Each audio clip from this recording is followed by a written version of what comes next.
Okay, crap. Alright. Hey, I'm Meta64. You might know me from that one video that blew up for some reason about me interviewing a guy who had to deal with Explode 1. I don't know why that blew up. But this guy, who's right next to me in Discord, asked, "Hey, can you interview me?" And I was like, "Okay, sure, why not?" So, welcome, ladies and gentlemen, to the show. Stratus, owner of PEPT Edge. They just turned, but yeah, past the edge. Okay, let me Basically, just that's the series name. 1 second. Let me just increase your volume. The people can see me doing that. But okay, so all right, I got a list of questions here to ask you, which I've separated from for Explode One questions and your questions. Okay. So let's begin with that. Did you ever come into contact with Explode One at all? Okay. Get ready for the dislikes that happen, or the anti views. But no, I have not. But I have been in a viewer standpoint where I've seen his releases and his posts on Twitter. So if you need any info, it's more of a view, like a average fan perspective. I've only learned about his problem, I think, like months after he released the demo of Adventure 4 2 or Adventure 4 3. Due to me not being really social on Twitter at all, and only learning about it because people have been saying it here and there on certain websites and on Discord. So, out of that standpoint, I have never really come in contact with him personally. I've just known that he has, released games that some people enjoyed, but due to his actions, people haven't really been liking him at all.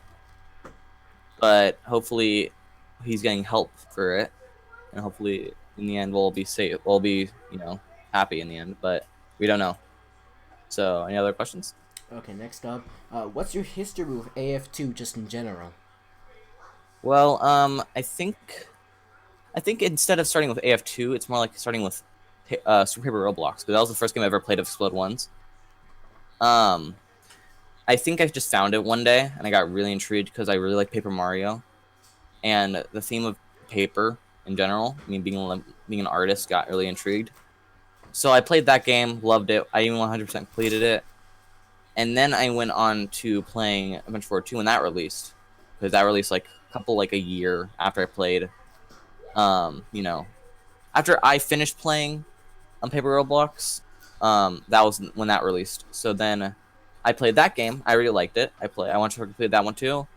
I 100% completed it to where I got all the bonus levels done, all the main story done, did all the post game to where I got the secret message from Explode himself. And that's a spoiler, but I don't really know if anybody really cares about the spoiler anymore.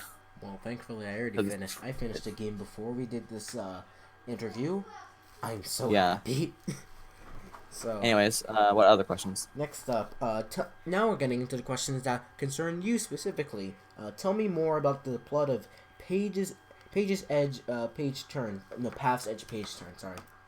Okay. So basically, you are this human, obviously, and you wake up on this train, which you don't know how you got there or what's happening, and you meet this character, and you eventually think of a way to get out of where you are, and one of the only reasonable things to get out of there is by taking it down the main villain of this game, called Symboyant. And this game is inspired by Image Forward, which is why we brung up Explode 1 in general. And he basically, Symboyant basically is sort of a tragic villain, because there's backstory to where, spoilers by the way, there's some backstory to where he had friends which he lost, and out of grief tried to get them back, but obviously so far it hasn't happened, because the weapon he, you know, holds with him 24/7 is called the Creation Staff. This Creation Staff can manipulate minds to do what they want, because this Creation Staff's actually a being. So this Creation Staff was slowly destroying Symboyant's mind to where he didn't care about anything but power.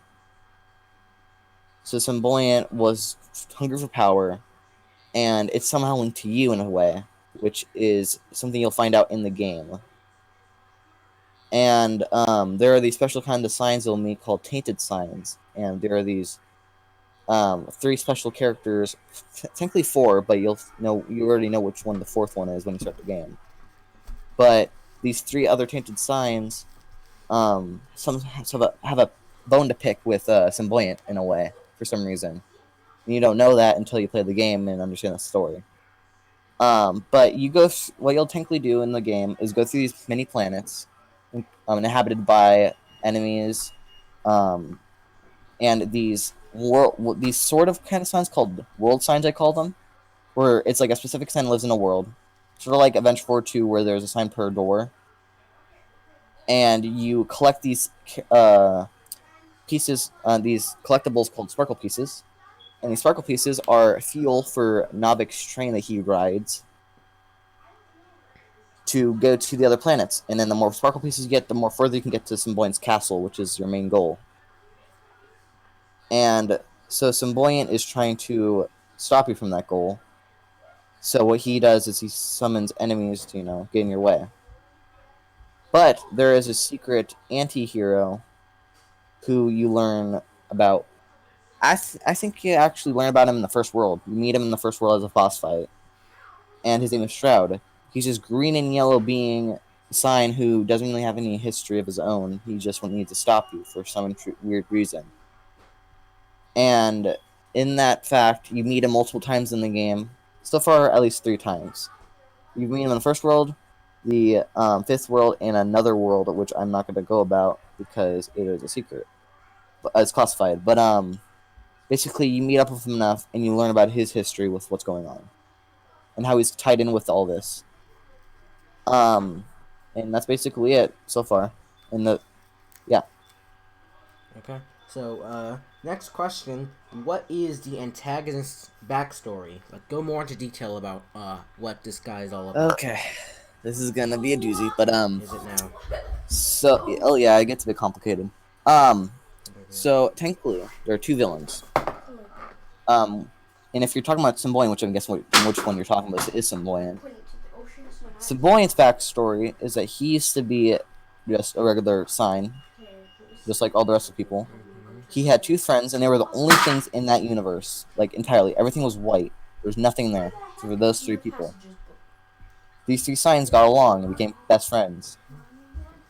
Slowly but surely, Symboyant, who is writing a diary, which you read to find all this plot out,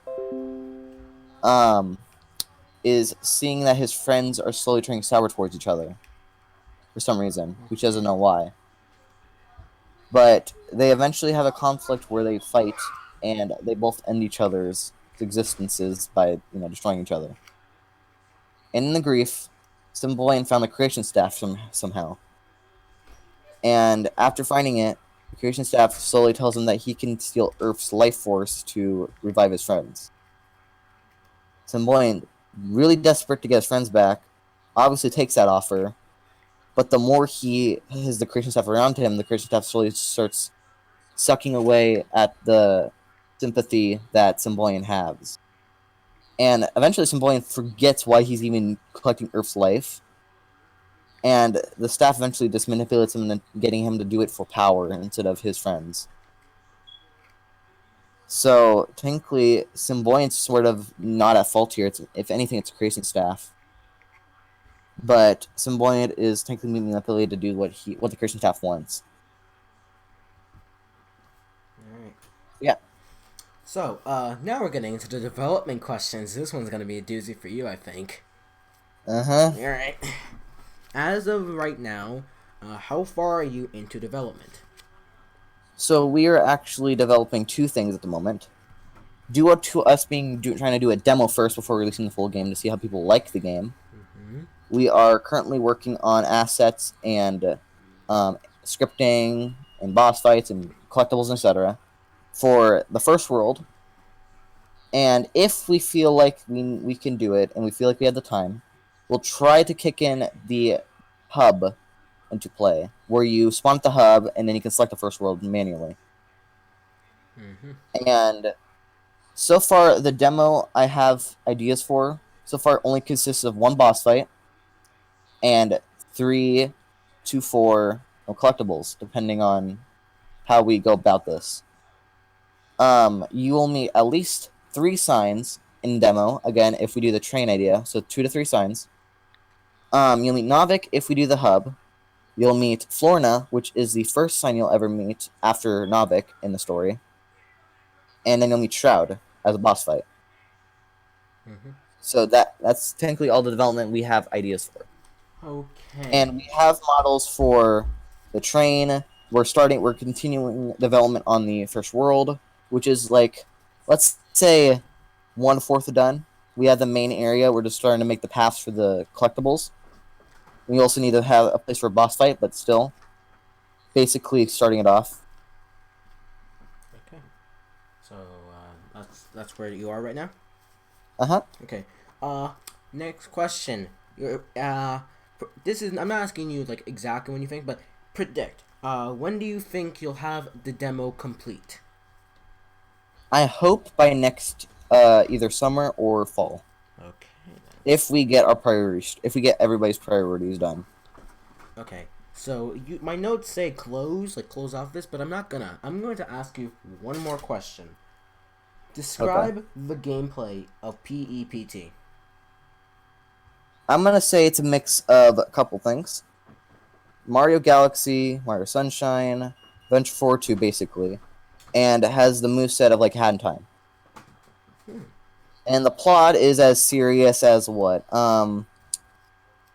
Depending on how dark the story can go. It has like Adventure 4 2 slash like explode dark, you know? His stories get somewhat dark. And this is like has a split between, let's say, Super Paper Mario kind of dark. Yeah, Paper Mario is kind of dark, especially in Thousand Year Door. I would say that Super Paper Mario is my favorite game in the Paper Mario series. Mm-hmm. Mostly because, one, it's the first game I've ever played Super Paper Mario, or Paper Mario in general. And it's also because I love the characters and story behind them. Yeah, but all right. Anyways, yep.